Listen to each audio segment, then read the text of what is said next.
안녕하십니까. 언제나 늘 감사드리는 두산 로보틱스 주주님들. 자, 일단은, 저 맞습니다. 그래서 그 상장 초반 때부터 해가지고 뉴로메카 예시로 들어드리면서 이 전체적인 움직임을 정확하게 말씀을 드린, 그리고 그 이후로도 이제 조정일 때, 안 들어간다라고, 요 당시에, 그래가지고 안 들어가고 오히려 매도하라고 그러고, 매수 같은 경우 여기서 들어갔다가 이제 여기서는 그 박스라던가 여기는 이제 큰 박스, 모든 유튜버 중에서 유일하게 그런 걸 얘기했었던 크라운 맞습니다. 자, 일단 오늘 같은 경우는 그 이 본 채널에서 최근 영상 보신 분들 같은 경우 종가로 뛰어넘는 거 관련해서 좀 말씀을 드렸었잖아요. 그래서 요거를 각각의 경우 뭐 그런 거를 좀 말씀을 드리려고 합니다.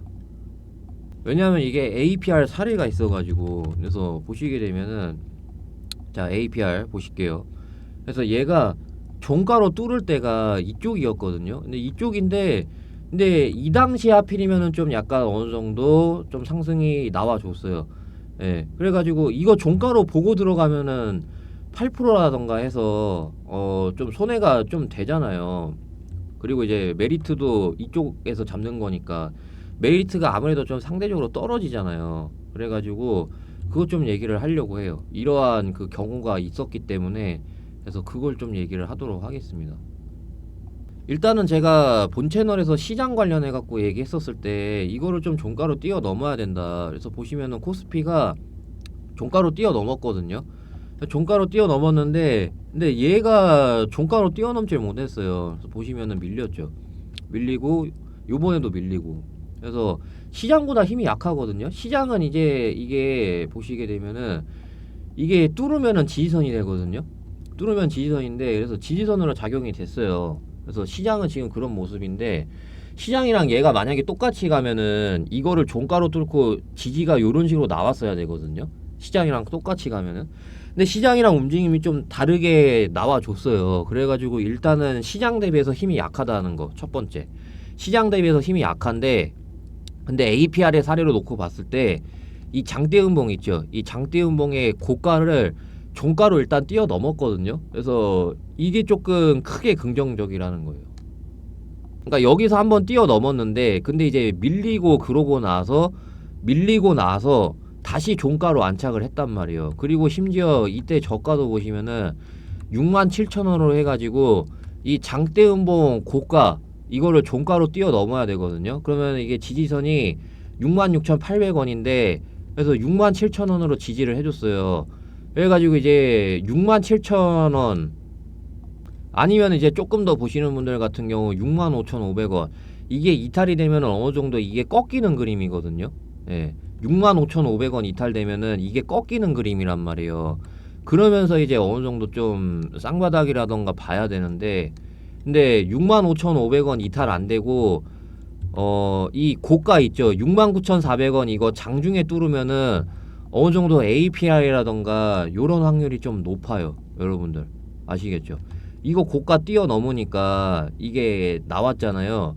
그래서 제가 봤을 때는 그 아까 두산 로보틱스 뛰어넘으면은 요런 식으로 좀 어느 정도 양봉이 나올 확률이 높다라는 거예요. 그래서 이거 장중 기준으로 69,400원 뛰어넘으면은 어느 정도 좀 뭐 10%라던가 좀 먹어볼 수 있는 그런 식으로 해서 매수 들어가 볼 만하다라는 거죠. 손절가는 65,500원입니다. 그리고 제가 시도팩스 얘기를 했었는데, 그래서 보시면은 얘가 전저점 이탈 나왔어요, 여러분들. 그래가지고 제가 이런 거 얘기하는 거예요. 왜 손절 잡고 해야 되는지, 뭐 그러한 것들. 그래서 보시게 되면은 얘가 이제 그 시가 뜨고 시작했거든요. 그럼 9,600원 이탈 안 돼야 된단 말이에요. 9,600원 이탈하게 되면은 다시 뭐 여기라던가 요렇게 열려 있단 말이에요. 그래서 이탈되니까 이렇게 아예 전저점 이탈을 했죠. 그래가지고 제가 어느 정도 65,500원 이탈되면은 65,500원 이탈되면은 어느 정도 여기라던가 봐야 돼요.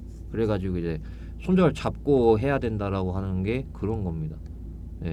근데 69,400원 이거 장중에 돌파 나오면은 어느 정도 좀 다음 구간까지 해가지고 다음 갭자리가 이쪽이라던가 있단 말이에요. 그래서 어느 정도 좀 이수 스페셜티 같은 거 보시면은 얘도 종가 못 뛰어넘었거든요. 근데 이제 보시면은 장중에 이거 뛰어넘으니까 요 나왔단 말이에요. 얘도 보시면은요 종가로 못 뛰어넘었어요.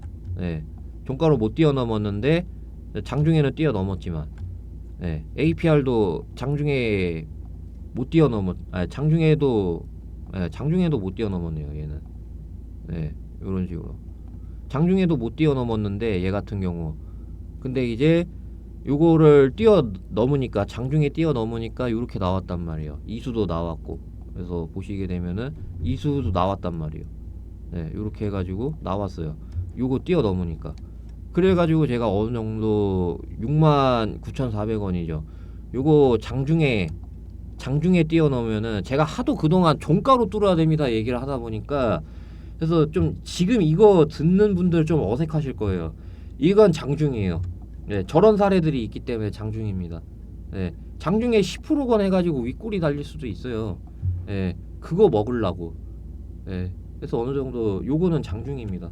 장중에 뚫었을 때 밀리더라도 장중에 뚫었는데 이게 만약에 밀리더라도 여기만 안 깨면은 다시 요런 식으로 해가지고 최소 이제 요런 식으로든 뭐 요런 식으로든 갈 확률이 높습니다. 아시겠죠?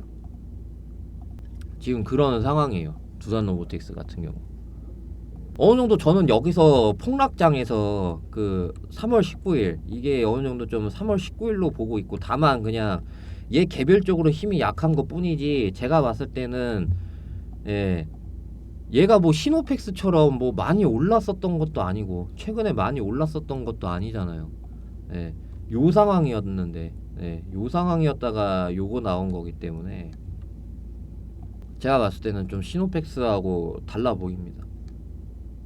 이미 좀 그 두산바켓 관련해 가지고 하락이 나올 만큼 나왔다라고 봐요. 개별적으로도 이미 여기 이 하락에서 요거는 이제 폭락장 때문에 하락이 나온 거고 제가 봤을 때는 그렇게 보입니다. 그래서 다시 한번 종합을 하면은 장중에 69,400원 뛰어넘으면은 뭐 그거는 그거대로 돌파 매수. 그다음에 아니면은 65,500원 손절 잡고 하실 분들 지금부터 그래서 목표가는 73,500원이라던가 요렇게 분할 매도 밀릴 거예요 한번. 뭐 이수라던가 밀렸듯이. 그러고 이제 그 이후에 뭐 재공략을 한다거나 이거 스윙으로 좀 가져가 볼만 합니다. 여기까지 뺐었기 때문에 어느 정도 좀 초창기 때 가격이란 말이에요. 어느 정도 바닥을 형성하려는 그런 가격대 근처를 찍었기 때문에 이거 이후에 재공략 들어가도 괜찮은 자리예요. 그러니까 제가 그 여지껏 드렸었던 신규 상장주 관련해서 뭐 약간 요런 과정이죠. 요거 이후에 재공략 해가지고 들어가 볼만 하잖아요. 어느 정도 기간도 완성이 됐고 바닥도 어느 정도 가격대로 찍었다라고 생각을 하고 이후에 그러니까 바닥에서 그 어느 정도 한파동 상승 나오고 재공략 충분히 들어갈 만 하잖아요. 좀 비유를 하면은 뷰노로 좀 비유를 할게요. 이거 좀 그 극단적이기는 한 거 알고 있는데 그러니까 뭐 요런 거죠. 요런 거 나오고 재공략 이거 뭐 요거 나오고 재공략 이거 뭐 요런 자리라는 거죠. 요런 자리 재공략 할 만 하잖아요. 그래서 뭐 그런 개념으로 보고 있습니다. 제가 뭐 수익을 드렸던 민테크, JMNS, 산일전기, 그다음에 뭐 그리드위즈, 뭐 그런 개념, 두산도 제가 봤을 때는. 자 그러면 오늘 영상 여기까지 하고요. 감사합니다. 크라운이었습니다. 남은 주말 잘 보내시길 바라겠습니다. 혹시나 지금까지 영상 보시는 분들 혹시나 좋아요 깜빡하셨으면 좋아요 좀 부탁을 드리도록 하겠습니다.